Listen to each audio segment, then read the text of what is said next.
الله أكبر الله أكبر الله أكبر الله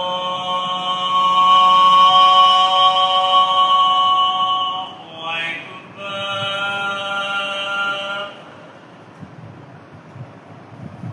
أشهد أن لا إله إلا الله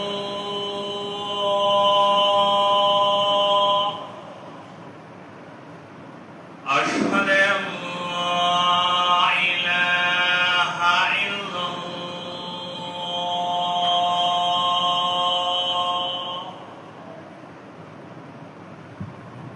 أشهد أن محمدا رسول الله أشهد أن محمدا رسول الله حي على الصلاة حي على الصلاة حي على الفلاح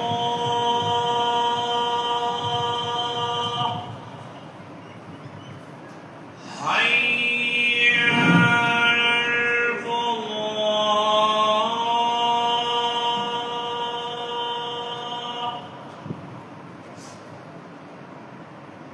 الله أكبر الله أكبر لا إله إلا الله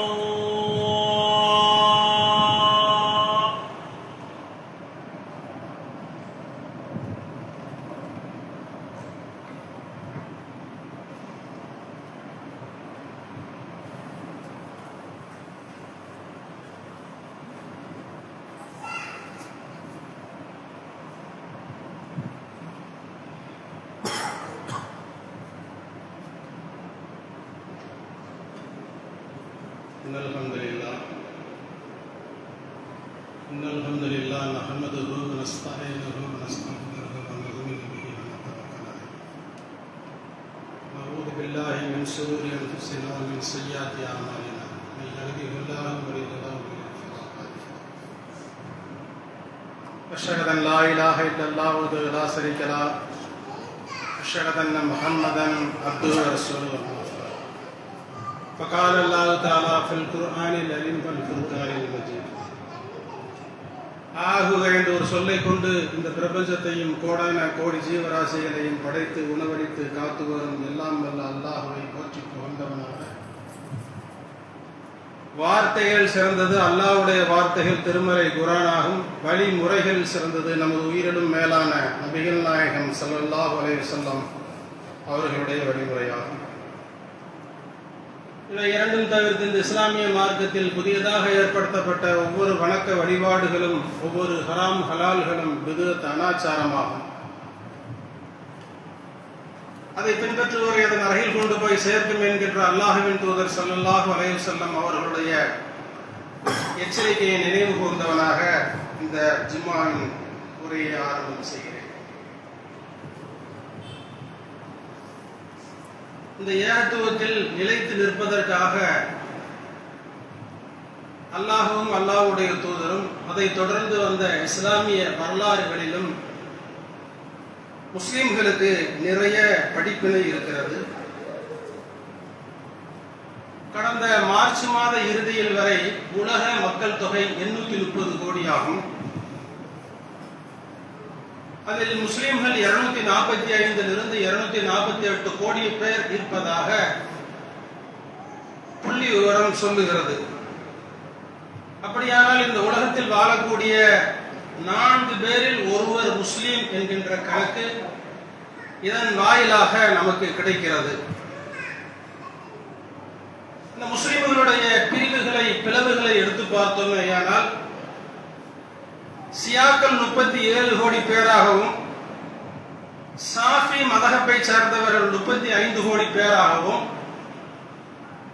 ஹனபி மதகை சேர்ந்தவர்கள் 80 கோடி பேர் என்றும், மாலிகி 50, ஹம்பல் மிக குறைவாக 6 கோடி, அதை காட்டிலும் மிக மிக குறைவாக குர்ஆனை ஹதீஸை பின்பற்றக்கூடிய வஹாபிகள் 5 கோடி பேர் என்று கூகுள் புள்ளிவிவரம் சொல்கிறது.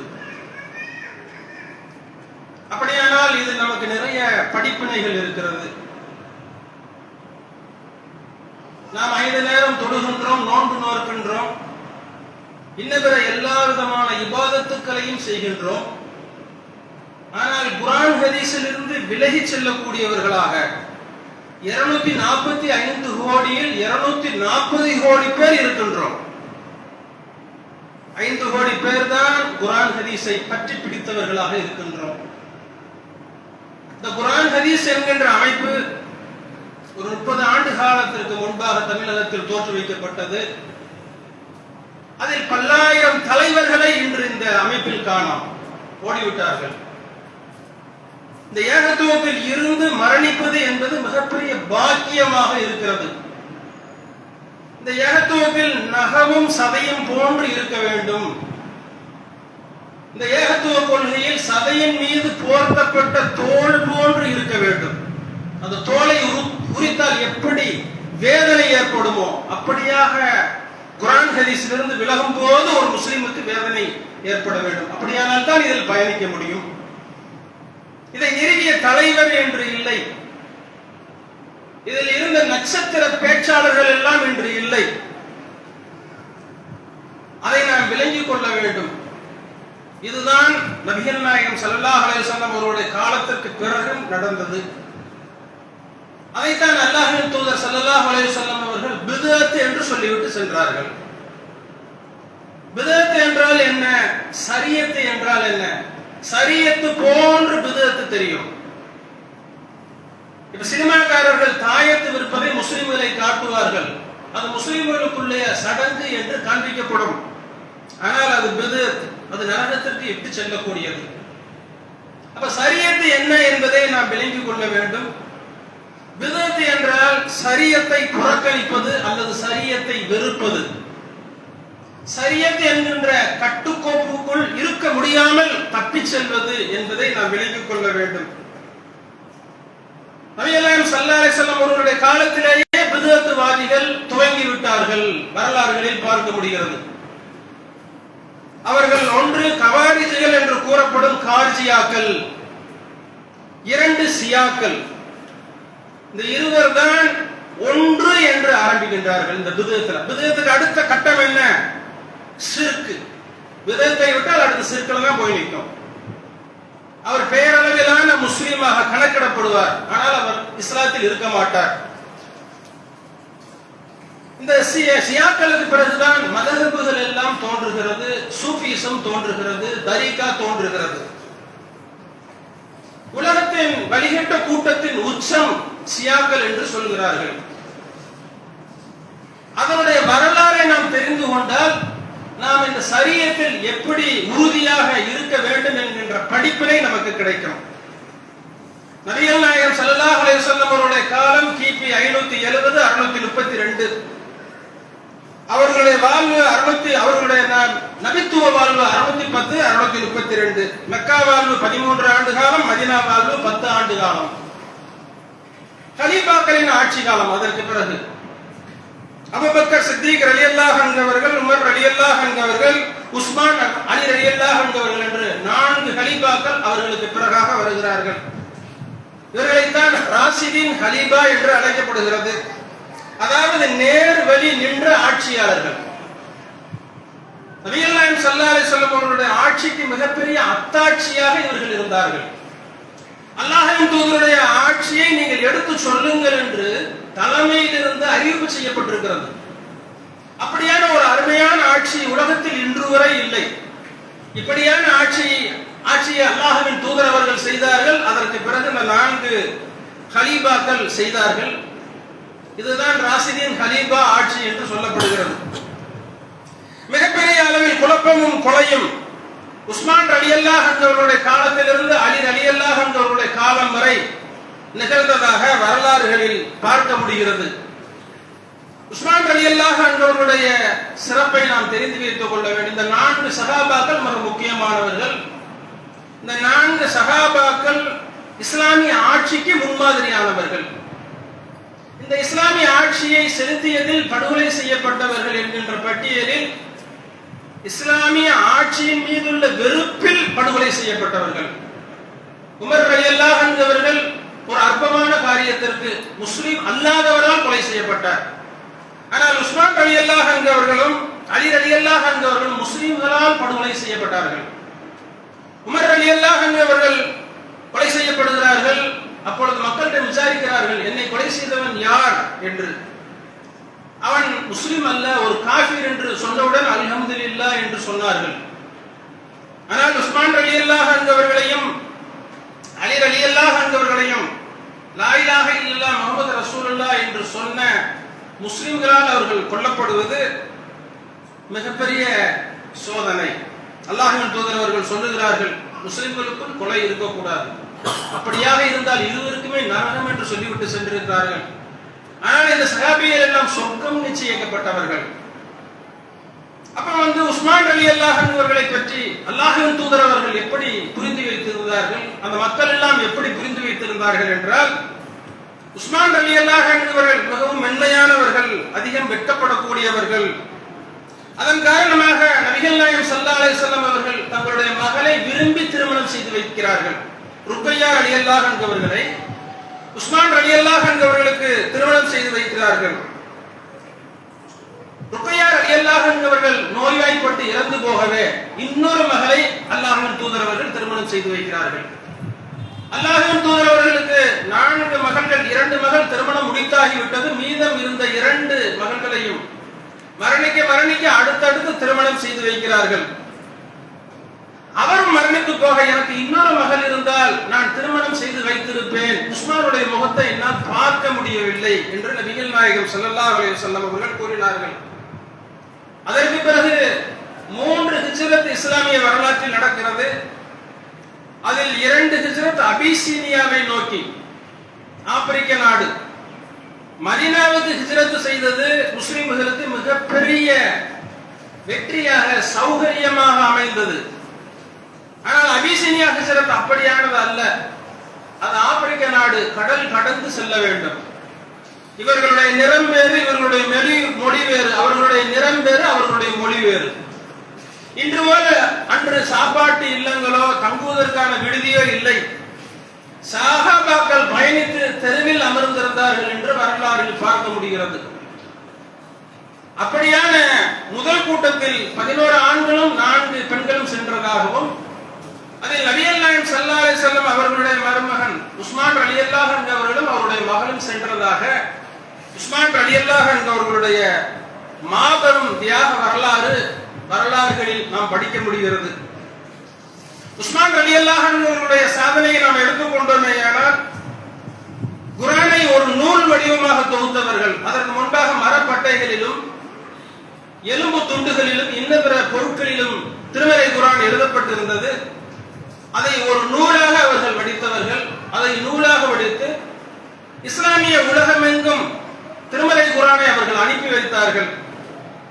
அதற்கடுத்தபடியாக கடற்படையை உருவாக்கியவர்கள். அவர்களுக்கு முன்பாக கலீஃபாக்கள் யாரும் கடற்படையை உருவாக்கவில்லை. உஸ்மான் ரலியல்லாஹு அன்ஹு அவர்கள் தான் கடல் படையை உருவாக்கியவர்கள். நிலப்பரப்பு விரிவாக்கம் செய்தவர்கள். ஈரானை கைப்பற்றியவர்கள். ஆப்பிரிக்காவில், கிழக்கு ஆப்பிரிக்காவை கைப்பற்றியவர்கள். சைப்ரஸ் வரை அவர்களுடைய ஆட்சி பறந்து சென்றது. இந்த இஸ்லாத்தின் மீது உள்ள அருமையின் காரணமாக தானாகவே இஸ்லாம் பரவி சென்றது. அதற்கு அடுத்தபடியாக அலி ரலியல்லாஹு அன்ஹு அவர்கள் சிறப்பும் தியாகமும் நாம் தெரிந்து கொள்ள வேண்டும். நபிகள் நாயகம் ஸல்லல்லாஹு அலைஹி வஸல்லம் அவர்கள் பெற்றோர் இல்லாத காரணத்தினால் அபூ தாலிப் அவர்களுடைய வீட்டில் வளர்ந்தார்கள். அபூ தாலிப் அவர்களுடைய வீட்டில் இருந்த அலி ரலியல்லாஹு அன்ஹு அவர்கள் நபிகள் நாயகம் ஸல்லல்லாஹு அலைஹி வஸல்லம் அவர்களிடம் வளர்ந்தார்கள். ஏனென்றால் அபூ தாலிப் அவர்கள் நபிகள் நாயகம் ஸல்லல்லாஹு அலைஹி வஸல்லம் அவர்களுக்கு சிறிய தந்தை ஆவார். அலி ரலியல்லாஹு அன்ஹு அவர்கள் நபிகள் நாயகம் ஸல்லல்லாஹு அலைஹி வஸல்லம் அவர்களோடு அதிகம் தங்கி வளர்ந்தவர்கள். அப்போது நபிகள் நாயகம் ஸல்லல்லாஹு அலைஹி வஸல்லம் அவர்களுக்கு 40 வயது, அலி ரலியல்லாஹு அன்ஹு அவர்களுக்கு 9 வயது. இவ்வளவு சிறு வயதில் இந்த சத்திய மார்க்கத்தை ஏற்றார் என்ற பெருமை அலி ரலியல்லாஹு அன்ஹு அவர்களுக்கு உண்டு. மேலும் நபிகள் நாயகம் ஸல்லல்லாஹு அலைஹி வஸல்லம் அவர்கள் கொலை செய்யப்படுவார்கள் என்று அஞ்சி மெக்காவிலிருந்து தப்பி மதீனாவுக்கு ஹிஜ்ரத் செய்கிறார்கள். அப்பொழுது நபிகள் நாயகம் ஸல்லல்லாஹு அலைஹி வஸல்லம் அவர்கள் போன்று அல்லாஹ்வின் தூதருடைய வீட்டில் போர்வையை போர்த்து உறங்கி உயிரை பற்றி கவலைப்படாமல் தூங்கி எழுந்தவர்கள் அலி ரலியல்லாஹு அன்ஹு அவர்கள். அந்த போர்வை திறந்து பார்க்காமல் கொலை செய்யப்பட்டிருந்தால் அலி ரலியல்லாஹு அன்ஹு அவர்கள் அன்று கொலை செய்யப்பட்டிருப்பார்கள். நபிகள் நாயகம் ஸல்லல்லாஹு அலைஹி வஸல்லம் அவர்கள் அல் அமீன் என்று அவர்கள் அழைக்கப்பட்டார்கள். காஃபிர்கள் எல்லாம் அல்லாஹ்வின் தூதர் அவர்களிடம் நம்பி பொருட்களை ஒப்படைத்திருந்தார்கள். அந்த பொருட்களை எல்லாம் திருப்பி கொடுக்க வேண்டும் என்ற பொறுப்பை அலி ரலியல்லாஹு அன்ஹு அவர்களிடம் சொல்லிவிட்டு அல்லாஹ்வின் தூதர் அவர்கள் ஹிஜ்ரத் செய்தார்கள். அலி ரலியல்லாஹு அன்ஹு அவர்கள் தைரியமாக வீட்டில் படுத்திருந்து அதற்கு பிறகு சில நாட்கள் மெக்காவில் தங்கி அந்த பொருட்களை எல்லாம் சம்பந்தப்பட்டவர்களுக்கு தைரியமாக நின்று விநியோகம் செய்தார்கள் என்று வரலாறுல பார்க்க முடிகிறது. பத்ர், ஹைபர் என பெரும்பாலான யுத்தங்களில் அவர்கள் பங்கு கொண்டார்கள். அவ்வளவு சிறப்புக்குரியவர்கள் அலி ரலியல்லாஹு அன்ஹு அவர்கள். அலி ரலியல்லாஹு அன்ஹு அவர்களை பற்றி நபிகள் நாயகம் ஸல்லல்லாஹு அலைஹி வஸல்லம் அவர்கள் சொல்லுகிறார்கள், நான் நாகரீகத்தின் நகரம் என்றால் அலி ரலியல்லாஹு அன்ஹு அவர்கள் அந்த நகரத்தின் நுழைவாயில் என்று சிலாகித்து சொன்னார்கள். அப்படியாக சொல்லப்பட்டு சொர்க்கத்திற்கு உரியவர்களாக அல்லாஹ்வின் தூதர் அவர்களால் வாக்கு சொல்லப்பட்டவர்கள் அலி ரலியல்லாஹு அன்ஹு அவர்கள். அல்லாஹ்வின் தூதர் ஸல்லல்லாஹு அலைஹி வஸல்லம் அவர்கள் அலி ரலியல்லாஹு அன்ஹு அவர்கள் இதை சொல்லுகிறார்கள். முஸ்லிமில் 78வது ஹதீஸாக பதிவு செய்யப்பட்டிருக்கிறது. உஸ்மானுடைய கொலையில் அலி ரலியல்லாஹு அன்ஹு அவருடைய கரம் இருக்கிறது என்று நம்மிடமிருந்து வெளியேறி சென்ற மூளை குழப்பிய சில மார்க்க அறிஞர்கள் பேசுவதை நாம் 1-2 ஆண்டு காலமாக முகநூல்களில் பார்க்கிறோம். அது இஸ்லாத்திற்கும் அல்லாஹ்வுடைய தூதருடைய வார்த்தைக்கும் மிகவும் எதிரானது. அதை நம்மை கொண்டு போய் நரகத்தில் சேர்த்துவிடும். நபிகள் நாயகம் ஸல்லல்லாஹு அலைஹி வஸல்லம் அவர்கள் சொன்னார்கள், அலியை ஒரு மூமின் நேசிப்பான், அலியை வெறுக்கக்கூடியவன் நய வஞ்சகனாக இருப்பான். அல்லாஹ்வின் தூதர் அவர்கள் இந்த வார்த்தையை சொன்னதை நாம் விளங்கிக் கொள்ள வேண்டும். ஒட்டகப்போர் சம்பந்தப்பட்ட எந்த வரலாறையும் முஸ்லிம்கள் பேசுவதற்கு ஒன்றுமில்லை. ஏனென்றால் அவர்கள் எல்லாம் தியாகிகள். அவர்களுக்குள்ள கருத்து வேற்றுமை, அவர்களுக்குள்ள யுத்தம், அவர்களுக்குள்ள கொலை எல்லாம் வல்ல ரஹ்மான் பார்த்துக் கொள்வான். அதில் மூக்கனில் நுழைப்பதற்கு நமக்கு ஒரு துளியும் அதிகாரம் இல்லை, தகுதியும் இல்லை. அல்லாஹ்வின் தூதர் அவர்கள் இப்படி சொல்லுகிறார்கள், ஒரு நய வஞ்சகன்தான் அலியை எதிர்ப்பான், வெறுப்பான். ஒரு முஸ்லிம் அலியை நேசிப்பான் என்று அல்லாஹ்வின் தூதர் ஸல்லல்லாஹு அலைஹி வஸல்லம் அவர்கள் சொன்னது முஸ்லிம் என்கின்ற ஹதீஸ் கிரந்தத்தில் 78வது ஹதீஸாக பதிவு செய்யப்பட்டிருக்கிறது. நபிகளாரின் மதீனா வாழ்வில் ஒரு யூதன் முஸ்லிம்களுக்கு பெரும் சோதனையாக அமைந்தான். அவன் பெயர் அப்துல்லா இப்னு உபை. இதை அல்லாஹ்வின் தூதர் அவருடைய வரலாறை படித்தவர்கள் அனைவரும் தெரிந்து வைத்திருப்பார்கள். அதுபோன்று உஸ்மான் ரலியல்லாஹு அன்ஹு அவர்கள் வாழ்வில் ஒரு யூத துரோகி நுழைந்தான். அல்லாஹ்வின் தூதர் அவர்களுடைய இஸ்லாமிய பரவல், அதற்கு பிறகு வந்த 4 ஹலீஃபாக்களுடைய இஸ்லாமிய பரவல் மிகப்பெரிய கடுப்பையும் மிகப்பெரிய பொறாமையையும் யூதர்களுக்கு ஏற்படுத்தியது. அது இன்று வரை நாம் தொடர்வதை பார்க்க முடிகிறது. முஸ்லிம்களை பொறுத்த மட்டிலும் மற்ற மனிதர்களை பொறுத்த மட்டிலும் யூதர்கள் என்றுமே துரோகியாக இருந்திருக்கிறார்கள். எனவே அல்லாஹ்வால் அவர்கள் சபிக்கப்பட்டவர்கள். அப்ப இந்த 3-4 ஹலீஃபாக்களுடைய ஆட்சி காலத்தில் ஒரு யூத துரோகி அப்துல்லா இப்னு சபா என்பவன் உருவாகி அவன் ஒரு தத்துவத்தை பரப்புகிறான். அது நபிமொழிக்கு எதிரானது. எப்படி என்றால், இஸ்லாத்தின் பின்னடைவை ஏற்படுத்த அந்த ஏமனை சேர்ந்த அப்துல்லா இப்னு உபை என்பவன் ஒரு தத்துவத்தை முஸ்லிம்கள் மத்தியில் சொல்லி பரப்புகின்றான். அது நபிகள் நாயகம் ஸல்லல்லாஹு அலைஹி வஸல்லம் அவர்களுடைய குடும்பத்தின் மீது நமக்கு எப்படி ஒரு பெரிய பிரியம் இருக்கிறதோ அதை காட்டிலும் பிரியமானவர்கள் சஹாபாக்கள் காலத்திலும் அதிகம். அவர்களுக்கு அதை புறக்கணிக்க முடியவில்லை. நபிகள் நாயகத்தின் நேரடி வாரிசுகள், அதாவது அஹ்லுல் பைத், நபியின் குடும்பத்தார்கள் தான் நாட்டை ஆள வேண்டும் என்கின்ற கருத்தை, விசம கருத்தை அவன் விதைக்கின்றான். அது ஓரளவுக்கு முஸ்லிம்கள் மத்தியில் எடுபடுகிறது.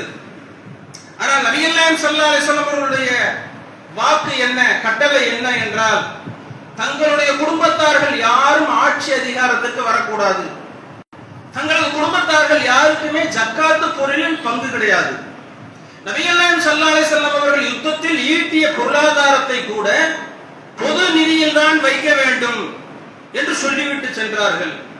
அல்லாஹ்வின் தூதர் அவர்கள் மரணித்ததற்கு பிறகு ஃபாத்திமா ரலியல்லாஹு அன்ஹா அவர்கள் தங்களுடைய ஏழ்மையை பற்றி சொல்லி அபூபக்கர் ரலியல்லாஹு அன்ஹு அவர்களிடம் அந்த சொத்தை கேட்டபோது கூட அபூபக்கர் ரலியல்லாஹு அன்ஹு அவர்கள் அதை மறுத்து விட்டார்கள் என்று புகாரி, முஸ்லிம், திருமதி போன்ற ஹதீஸ்களில் நாம் பார்க்க முடிகிறது. அப்போது ஃபாத்திமா ரலியல்லாஹு அன்ஹா அவர்கள் வறுமையின் காரணமாக அழுது கொண்டே சென்றார்கள் என்று வரலாறுகளில் பார்க்க முடிகிறது. அப்படியாக நபிகள் நாயகம் ஸல்லல்லாஹு அலைஹி வஸல்லம் அவர்கள் தங்கள் உறவினர்களை ஆட்சி அதிகாரத்தில் இருப்பவர்கள் அமர்த்தக்கூடாது என்ற வாக்கை சொல்லிவிட்டு சென்றார்கள். உஸ்மான் ரலியல்லாஹு அன்ஹு அவர்களுடைய ஆட்சி காலத்தில் அவர்கள் தங்களுடைய உறவினர்களை ஆட்சியில் அமர்த்தியதாக மிகப்பெரிய அளவில் விமர்சனம் ஏற்பட்டது. உஸ்மான் ரலியல்லாஹு அன்ஹு அவர்கள் ஆட்சியில் நேர்மை குறைவானவர்கள் ஆட்சியில் அமர்த்தப்படுகிறார்கள் என்று மிகப்பெரிய குழப்பம் ஏற்பட்டு கிளர்ச்சி ஏற்பட்டு நிறைய இதற்கு ஆதரவாக, இந்த நபிகள் நாயகம் ஸல்லல்லாஹு அலைஹி வஸல்லம் அவர்களுடைய வாக்குக்கு ஆதரவாக நிறைய புரட்சிக்காரர்கள் மதீனாவில் குவிந்து விட்டார்கள். உஸ்மான் ரலியல்லாஹு அன்ஹு அவர்கள் 10 நாள் முற்றுகையிடப்படுகிறார்கள். அன்னம் தண்ணி வழங்க மறுக்கப்படுகிறார்கள். 10வது நாள் அவர்கள் குர்ஆன் ஓதிக் கொண்டிருந்த நிலையில் கொலை செய்யப்பட்டார்கள் என்று வரலாறில் பார்க்க முடிகிறது.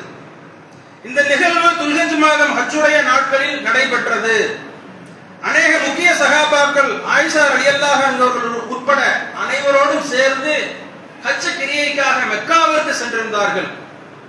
எனவே உஸ்மான் ரலியல்லாஹு அன்ஹு அவர்கள் சஹாபாக்கள் பெரும்பகுதியினர் மதீனாவில் அன்று இல்லை.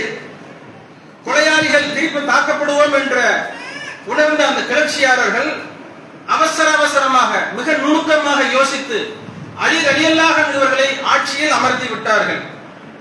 அதை கச்சிதமாக திட்டமிட்டு செய்து விட்டார்கள். இந்த கொலை நடந்தது துல்ஹஜ் கிரியை மாதம். ஹஜ் நடைபெற்றுக் கொண்டிருக்கும் பொழுது இந்த கொலை நிகழ்கிறது. ஹஜ்ஜிலிருந்து சஹாபாக்கள் திரும்பி வருகிறார்கள். மிக பெரும் குழப்பமும் கலவரமும் மதீனா நகரில் ஏற்படுகிறது. ஆயிஷா ரலியல்லாஹு அன்ஹா அவர்கள் இதர சஹாபாக்களின் கோபம் ஆட்சி பொறுப்பேற்ற அலி ரலியல்லாஹு அன்ஹு அவர்கள் மீது திரும்புகிறது. ஹஜ்ஜிலிருந்து திரும்பியதும் சஹாபாக்கள் ஹலீஃபா அலி ரலியல்லாஹு அன்ஹு அவர்களை சந்தித்து இந்த கொலைக்கு பழி வாங்க வேண்டும் என்று அவர்கள் வலியுறுத்துகிறார்கள். அலி அவர்கள் கிளர்ச்சியாளர்கள் அதிகம் பேர் இருக்கிறார்கள், அவர்களுடைய பலம் மதீனா நகரில் மிக அதிகமாக இருக்கிறது, இதை நாம் பார்த்து நிதானித்து அந்த பழி வாங்குவோம் என்று கொஞ்சம் காலம் கடத்துகிறார்கள். பிரச்சனை ஒவ்வொரு நாளும் நடந்து கொண்டே இருக்கிறது. இதை தாக்கு பிடிக்க முடியாமல் அலி ரலியல்லாஹு அன்ஹு அவர்கள் தங்களுடைய ஆட்சி அதிகாரத்தை இதை கையாள இயலாமல் தலைமை ஈராக்கில் உள்ள கூபாவிற்கு மாற்றி சென்று விட்டார்கள். ஆயிஷா ரலியல்லாஹு அன்ஹா அவர்கள் தலைமையில் தல்ஹா, ஜுபைர் தளபதியாக கூபா நோக்கி படையெடுத்தார்கள் என்று வரலாறில் பார்க்க முடிகிறது. இதற்கு பெயர்தான் ஒட்டக போர். இது நடந்த இடம் ஈராக், பஸ்ரா என்கின்ற இடத்தில் நடந்தது. இதற்கு பிறகு உஸ்மான் ரலியல்லாஹு அன்ஹு அவர்கள் கொலைக்கு பழிவாங்க கூபாவை நோக்கி அலி ரலியல்லாஹு அன்ஹு அவர்களுக்கு எதிராக முஆவியா ரலியல்லாஹு அன்ஹு அவர்கள் ஒரு படையெடுத்து வருகிறார்கள். இதுதான் சிஃபின் யுத்தம் என்று சொல்வார்கள். இது சிரியாவில் யூப்ரட்டிஸ் நதிக்கரையில் நடந்தது என்று வரலாறுகளில் நாம் பார்க்க முடிகிறது. ஒட்டக போர் நடந்தது பஸ்ரா என்கின்ற ஈராக்கிலும், சிஃபின் யுத்தம் நடந்தது சிரியாவிலும். அலி ரலியல்லாஹு அன்ஹு அது நடந்தது. அலி ரலியல்லாஹு அன்ஹு அவர்களுடைய மரணம் அங்குதான் நிகழ்கிறது. அவர்கள் மரணித்த அந்த பகுதியில் தான் சியாக்களுடைய வரிசை ஏகபோகமாக வளர்ந்து இன்றும் அவர்கள் பெருவாரியாக அங்கு வசிக்கிறார்கள் என்று பார்க்க முடிகிறது. இதை முதல் உரையாக கூறி இந்த உரையை நிறைவு செய்கிறேன். வாஹிது தர்வானா அல்ஹம்துலில்லாஹி ரப்பில் ஆலமீன்.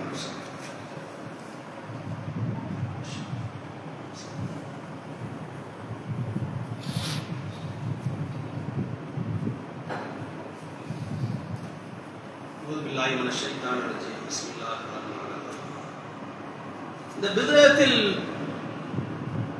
நிலைத்திருப்பவர்கள், குர்ஆன் ஹதீஸை மறுக்கக்கூடியவர்கள், சஹாபாக்களை சபித்தவர்கள், ஷியாக்கள் என்கின்ற செய்தியை நாம் அறிந்தவர்களாக முதல் உரையை நிறைவு செய்தோம். அப்ப அதற்கடுத்தபடியாக ஷியாக்களுடைய நம்பிக்கையை நாம் தெரிந்து கொள்ள வேண்டும். இந்த நம்பிக்கை எல்லாம் சுன்னத்துல் ஜமாத்தில் இருப்பதை நாம் பார்க்க முடிகிறது. இந்த 4 இமாம்கள் அவர்கள் சொன்னதுதான் மார்க்கம் என்கின்ற கோட்பாடு சுன்னத்துல் ஜமாத் மக்களிடம் இருப்பதை நாம் பார்க்க முடிகிறது. இந்த 4 இமாம்கள் அல்லாமல், இந்த 4 மذஹப் இல்லாமல் இஸ்லாம் இல்லை என்று சுன்னத்துல் ஜமாத் மக்கள் நம்புவதை நாம் பார்க்க முடிகிறது. அதை வலுவாக கெட்டியாக இமாம், அந்த சுன்னத்துல் ஜமாத் இமாம்கள் கெட்டியாக பிடித்து அந்த குடையின் கீழ் மக்களை வழிநடத்துவதையும் நாம் பார்க்க முடிகிறது. அதே குணம் ஷியாக்களிடம் உண்டு. இவர்களுக்கு 4 இமாம் என்றால் ஷியாக்களுக்கு 12 இமாம். அலி ரலியல்லாஹு அன்ஹு அவர்கள் முதல், ஹசன் ஹுசைன் அவர்களுடைய வாரிசு 11 பேர், 11 இமாம்கள். 12வதாக இமாம் அல் மஹதி வருவார் என்று அவர்களுடைய நம்பிக்கை. இந்த 12 இமாம்களும் இந்த உலகத்தில் இன்று இல்லை என்றாலும் அவர்களுடைய ஆவி அவர்களுக்கு வழிகாட்டுகிறது என்கின்ற நம்பிக்கையில் ஷியாக்கள் இருக்கிறார்கள். இதெல்லாம் கிறிஸ்துவ மத கோட்பாடில், யூத மத கோட்பாடுகளில் உள்ள தத்துவம். அலி ரலியல்லாஹு அன்ஹு அவர்களிடம் வாரிசு, அவர்களுக்கும் அவர்களுடைய வாரிசுக்கும் தெய்வ தன்மை இருக்கிறது. நபிகள் நாயகம் ஸல்லல்லாஹு அலைஹி வஸல்லம் அவர்கள் என்ன சொன்னார்கள்? நாளை நடப்பதை அறிபவனாக நான் இல்லை என்று சொன்னார்கள். ஆனால் தெய்வத்தன்மை அலி ரலியல்லாஹு அன்ஹு அவர்களுக்கும் அவர்களுடைய வாரிசுக்கும் இருப்பதாக ஷியாக்கள் நம்புகிறார்கள். ஒரு கட்டத்தில் அலிதான் அல்லாஹ், அல்லாஹ்தான் அலி என்றெல்லாம் பிரச்சாரம் செய்தார்கள். அலிதான் இறை தூதர். அவர் சிறுவராக இருந்த போது நபிகள் நாயகம் ஸல்லல்லாஹு அலைஹி வஸல்லம் அவர்கள் அவர்களிடமிருந்து தூதுத்துவத்தை பறித்துக் கொண்டார்கள் என்கின்ற பழியை நபிகள் நாயகம் ஸல்லல்லாஹு அலைஹி வஸல்லம் அவர்கள் மீதும் பழி சுமத்தி அவர்கள் பிரச்சாரம் செய்தார்கள் என்று வரலாற்றுகளில் நாம் பார்க்க முடிகிறது. திருமலை குர்ஆனில் ஃபாத்திமா ரலியல்லாஹு அன்ஹு என்ற ஒரு அத்தியாயம் இருந்தது. அதை வேண்டுமென்றே மறைத்து இருட்டடிப்பு செய்து விட்டார்கள் சஹாபாக்கள் என்கின்ற குற்றச்சாட்டை ஷியாக்கள் இன்று வரை சொல்லி வருகிறார்கள். திருமலை குர்ஆனில் 3இல் 1 பங்கு காணவில்லை, 2 பங்கு தான் இருக்கிறது. அந்த 3இல் 1 பங்கை சஹாபாக்கள் மறைத்து விட்டார்கள், இருட்டடிப்பு செய்து விட்டார்கள். அந்த 3இல் 1 பங்கு அலி ரலியல்லாஹு அன்ஹு அவர்களுடைய சிறப்பை பற்றி திருமறை குர்ஆன் பேசுகிறது என்று அவர்கள் சஹாபாக்கள் மீது மிகப்பெரிய பழியை அவர்கள் போட்டார்கள். அந்த செய்தியை அபூபக்கர் ரலியல்லாஹு அன்ஹு அவர்கள், உமர், உஸ்மான் ரலியல்லாஹு இன்னவர் நபித்தோழர்கள் அனைவருமே இருட்டடிப்பு செய்து விட்டார்கள். எனவே அவர்களை பற்றி அவர்கள் சொல்லக்கூடாத, வாய் கூசக்கூடிய வார்த்தையை சொன்னார்கள். சஹாபாக்கள் எல்லாம் துரோகிகள், காஃபிர்கள் என்று சபித்தார்கள். அப்ப இந்த ஷியாக்களுடைய இந்த கோட்பாடு நிறைய சுன்னத்துல் ஜமாத்தில் காணப்படுகிறது. அதனாலதான் இந்த வஹாபிசம் என்று சொல்லக்கூடிய குர்ஆன் ஹதீஸை பின்பற்றக்கூடியவர்கள் 5 கோடி பேராகவும் 240 கோடி பேர் மதஹபிலும் ஷியாக்களும் இந்த உலகத்தில் வாழ்வதாக புள்ளியோரம் சொல்லுகிறது. அல்லாஹ் திருமறை குர்ஆனில் அப்படித்தான் சொல்லுகிறான், பெரும்பகுதியினரை நரகத்திற்காக படைத்திருக்கின்றேன். இப்ப ஏகத்துவத்தில் எவ்வளவு உறுதியாக நாம் இருந்து கொள்ள வேண்டும் என்பதை விளங்கிக் கொள்ள வேண்டும். அல்லாஹ்வுடைய தூதரும் காட்டி தந்த அந்த வழிமுறையை விட்டு விலகினால், எல்லோரும் 1 சென்டிமீட்டர் விலகினால் அது 10 சென்டிமீட்டராக, 1 மீட்டராக, 1000 மீட்டராக விலகி நம்மோடு இருந்தவர்கள் சென்றதையே நாம் பார்த்து கொண்டிருக்கிறோம். அப்ப இந்த ஷியாக்கள் பற்றி நாம் இன்றைய நிலை என்ன என்பதை விளங்கிக் கொள்ள வேண்டும். ஷியாக்கள் அவர்கள் மரணத்திற்கு அஞ்சுவதே இல்லை. கடந்த மாதம் நடந்த 1 மாத யுத்தத்தில் நாம் பார்த்தோம். மிகப்பெரிய அக்கிரமக்காரன், அரக்கன் அரக்கன் அமெரிக்கா. அந்த அமெரிக்காவுக்கு அவர்கள் அஞ்சி ஒரு வார்த்தை கூட இன்று வரை பேசவில்லை. அவர்களிடம் அப்படியான ஒரு உறுதி காணப்படுகிறது. ஷியாக்களுடைய தத்துவத்திற்கும் ஷியாக்களுடைய சரியத்திற்கும் நமக்கு ஒரு துளி ஒட்டுறவு இல்லை. அதை நாம் ஏற்றுக்கொள்ளவும் மாட்டோம். அதை ஏற்றுக்கொண்டால் நாம் நரகத்திற்கு சென்று விடுவோம். ஆனால் அவர்களுடைய அரசியலை நாம் ஆதரிப்போம். அவர்களுடைய அரசியல் அவ்வளவு உறுதியானதாக இருக்கிறது. ட்ரம்ப் என்னென்ன வார்த்தை சொல்லுகிறானோ அதற்கெல்லாம் மிக சரியாக அந்த நிமிடத்திலேயே எக்ஸ் தளத்தில் அவர்கள் பதிவு போடுவதை நாம் பார்க்க முடிகிறது. டெல் அவீவிலும் நியூயார்க்கிலும் பயந்து நடுங்கிக் கொண்டு மக்கள் எல்லாம் இருக்கிறார்கள். தெஹ்ரான்ல எல்லா மக்களும் முதல் நாள் நைட்டு குண்டு போட போற நாடு பூரான்னு சொல்லும் போது வீட்டில் இருக்க மக்கள் பூரா தெருவுக்கு வந்து விட்டார்கள். என்ன அவர்களுக்கு அப்படி ஒரு மன பலம் உறுதி அந்த அரசியலில்? ஏனென்றால் 1947 இந்த ஷியாக்களுடைய வரலாறுக்கு பிறகு இந்த யகூதிகளுக்கு இந்த நாடு வழங்கப்பட்டது. இந்த நாடு அவர்களுக்கு வழங்கப்பட்ட காலத்தில் இருந்து இன்று வரை கிட்டத்தட்ட ஒரு 75 ஆண்டு காலம் முஸ்லிம்களை அவர்கள் கொன்று குவித்திருக்கிறார்கள். யகூதிகளால் கொலை செய்யப்பட்டிருக்கிறார்கள். எவ்வளவு முஸ்லிம்கள் என்றே அது கணக்கிடப்பட முடியவில்லை. அமெரிக்காவும் நாம் பத்திரிகை படித்த காலத்திலிருந்து இன்று வரை 10-15 லட்சம் முஸ்லிம்களை கொலை செய்திருக்கிறார்கள். அப்படிப்பட்டவர்களோடு தான் இந்த அரபு நாடுகள் உறவு வைத்திருக்கிறார்கள். இவர்கள் சன்னி முஸ்லீமாக இருக்கலாம், இவர்கள் குர்ஆன் ஹதீஸை ஏற்றவர்களாக இருக்கலாம். ஆனால் இந்த அக்கிரமக்கார அமெரிக்காவுக்கு அரசியலில் இவர்கள் உடன்பாடு கொள்கிறார்கள் இந்த அரபு மன்னர்கள். அப்ப நம்ம அதை ஏற்றுக்கொள்ள முடியாது. அவர்கள் முஸ்லிம்களை கருவறுக்கக்கூடிய கொள்கையில் கோட்பாடில் இருக்கக்கூடியவர்கள். ஷியாக்களுடைய சரியத்தை நாம் ஏற்க முடியாது, அவர்களுடைய கொள்கையை நாம் ஏற்க முடியாது, அவர்களுடைய அரசியலை நாம் ஏற்க வேண்டும். ஏனென்றால் அவர்கள் மிகப்பெரிய அக்கிரமக்காரனுக்கு எதிராக தங்களுடைய உயிரையும் தங்களுடைய பொருளையும் இந்த ஒரு மாத காலம் அவர்கள் அர்ப்பணித்ததை நாம் பார்க்க முடிகிறது. அவர்களுக்காக நாம் குரல் கொடுக்க வேண்டும். அவர்களுடைய கொள்கையில் நமக்கு எந்த ஒட்டுறவும் இல்லை என்பதை கூறி இரண்டாவது உரையை நிறைவு செய்கிறேன். வாஹிரு தவான அல்ஹம்துலில்லாஹி ரப்பில் ஆலமீன். அஸ்ஸலாமு அலைக்கும்.